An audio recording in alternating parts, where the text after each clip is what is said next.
Iran Israel যুদ্ধ তো একেবারে মারাত্মক পর্যায়ে চলে গেছে। যে কোনো সময় পারমাণবিক হামলা হতে পারে ইরানের উপরে। আমেরিকা তো একেবারে টাইম বেঁধে দিয়েছে 48 ঘন্টা। ইরানও নাসর বান্দা। ইরান বলছে যতই টাইম বাঁধো আর যা কিছু করো, আমরা পিছপা হব না, শেষ দেখে ছাড়ব।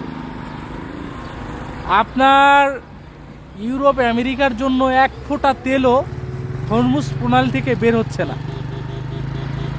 বাংলাদেশের খবর তো দেখছেন, বাংলাদেশে নাকি যে কোনো মুহূর্তে সকল পাম্প, তেলের পাম্প বন্ধ হয়ে যেতে পারে। এরকম সারা বিশ্বে।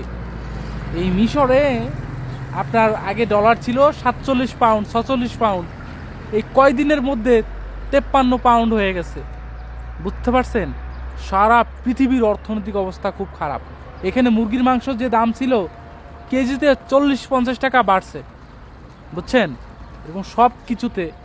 তো ইরান কিন্তু থামে নাই। প্রতিদিন আমেরিকা বলে আমরা জিতে গেছি, শেষ করে দিছি, ইরানের সব শেষ। পরের দিন শোনা যায় কি ব্যাপকভাবে হামলা চালাইছে মধ্যপ্রাচ্য সহ ইসরায়েলে, সব জায়গায় ব্যাপক হামলা চালাইছে। তো কি হবে বলা যায় না। মানে পারমাণবিক যুদ্ধের দিকেই যাচ্ছে পৃথিবী। ইরান যত দিন যাচ্ছে তত নতুন নতুন সমরাস্ত্র বের করছে। এখন নাকি আন্তঃমহাদেশিক ক্ষেপণাস্ত্র বের করছে।